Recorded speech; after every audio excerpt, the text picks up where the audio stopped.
Welcome to Healthcare Experience Matters. This podcast is brought to you by the Healthcare Experience Foundation. And with today's episode, we're teaming with PRC.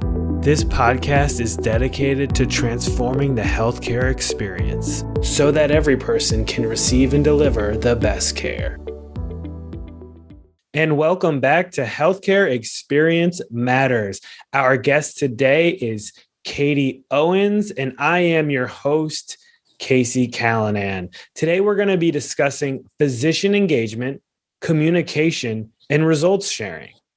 Katie, welcome back to the show once again. I want to jump into the conversation right away here, and I want to ask a little bit about a recent physician engagement survey that you were a part of spearheading.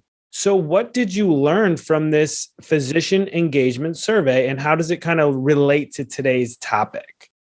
Sure. So over the many years, we've had the opportunity to support senior teams and physician leaders with advancing the physician experience. And in our role as both Healthcare Experience Foundation and PRC Excellence Accelerator, that's a big area of focus for our time.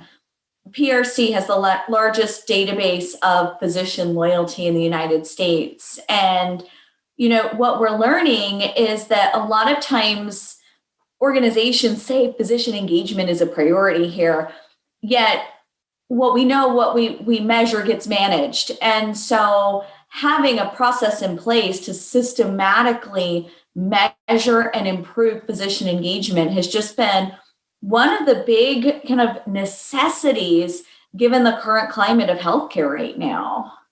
And Katie, why is it important to prioritize physician engagement?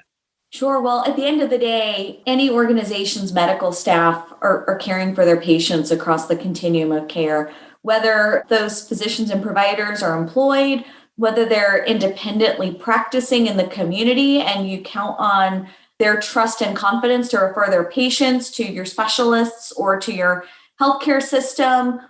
When physicians can say that your hospital or healthcare system is an excellent place to practice, they are 4 times more likely to recommend your organization to their patients, to their family members, to their loved ones, should they need care. And Casey, that's just kind of a starting point. I think what the COVID-19 pandemic has taught a lot of us out there working to kind of advance the healthcare experience is that the stress and the strain of the last year and a half has taken a real toll on morale and engagement.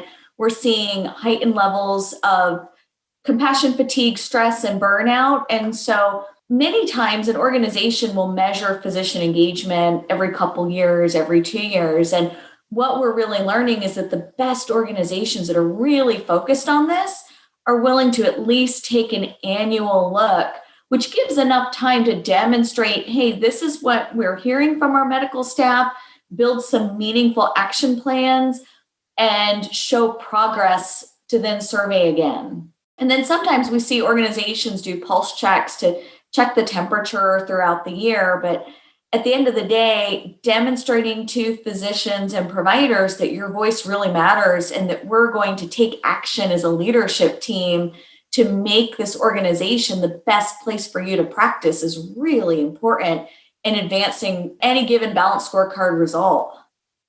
Thanks, Katie. I really appreciate that. And before we move on to the next question, I actually want to follow up on that last one. As you mentioned, the COVID pandemic, is there anything else you want to tell us about how COVID impacted physician engagement and how it changed things?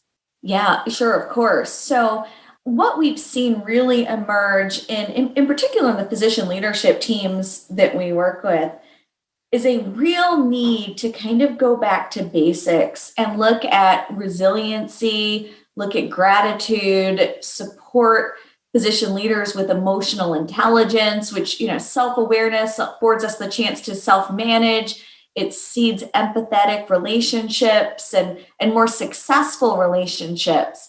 70% of overperformance in any given individual's career is being successful with emotional intelligence.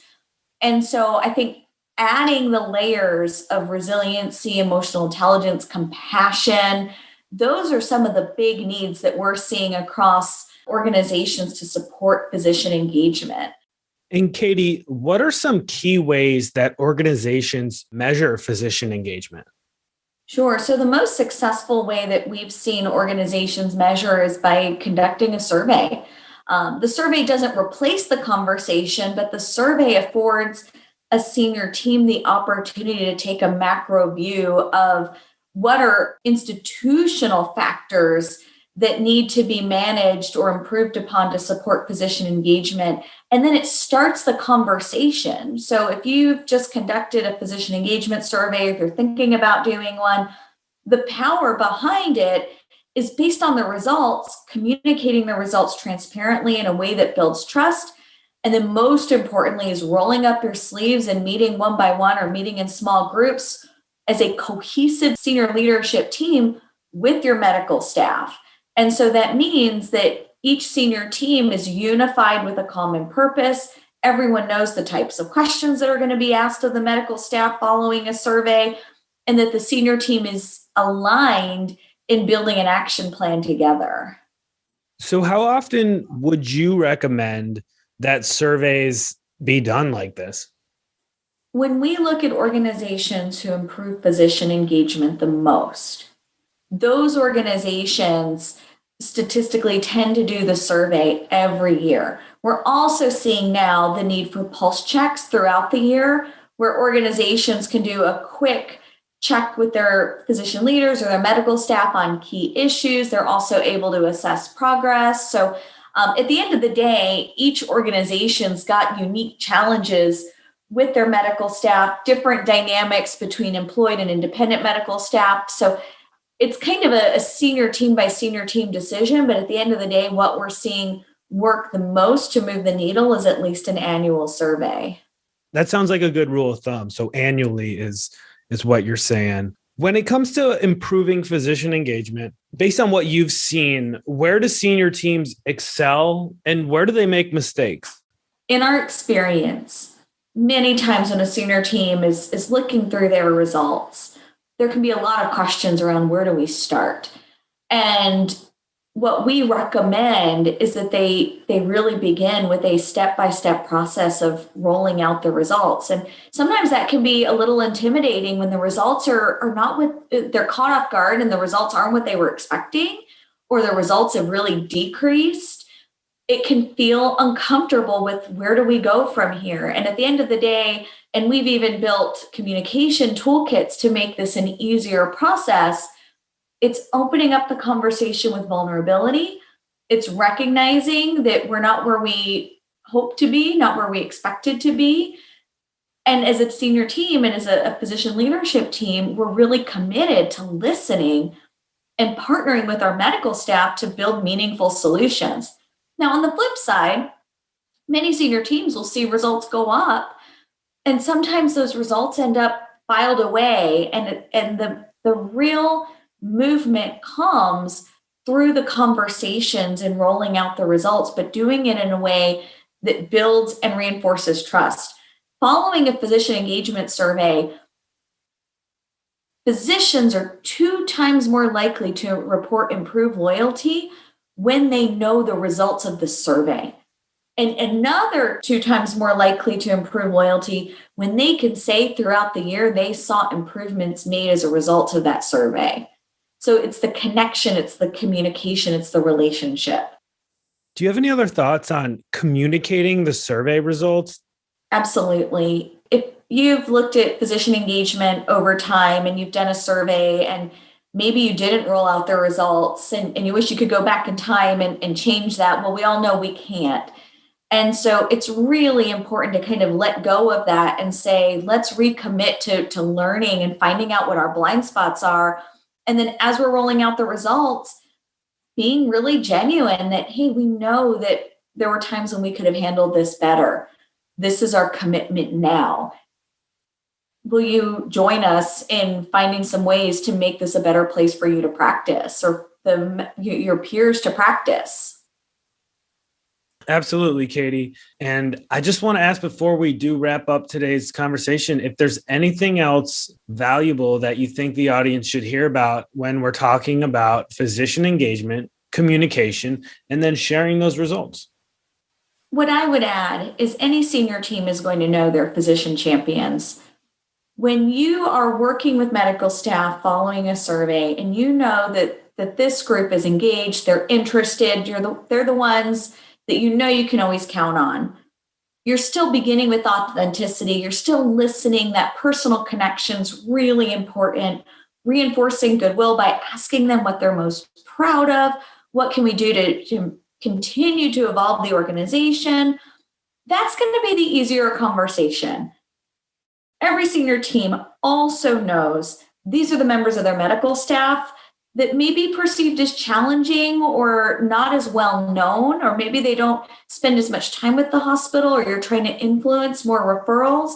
That trust level is just going to be naturally lower. And so you've got to continue to double down, beginning with the heart, beginning with authenticity. If somebody is mad or angry or frustrated or burnt out, our number one guidance is to never jump to defensiveness, to be curious. Tell me more about this. I'm sorry we've disappointed you. What are the 3 things that you think that we can do in a meaningful way in the next month, next couple of months? It's about making it safe. It's about finding their story, finding ways to rebuild trust. And it's not about being right or wrong. It's about becoming allies together and trying to find that commonality. I want to thank our guest today, Katie Owens of the Healthcare Experience Foundation. You've been listening to Healthcare Experience Matters in today's episode about physician engagement, communication, and results sharing. Thanks again for joining us, Katie. My pleasure. Thank you for listening to today's episode of Healthcare Experience Matters. Healthcare Experience Matters is brought to you by the Healthcare Experience Foundation, with today's episode teaming with PRC. To learn more, visit healthcareexperience.org. That's healthcareexperience.org.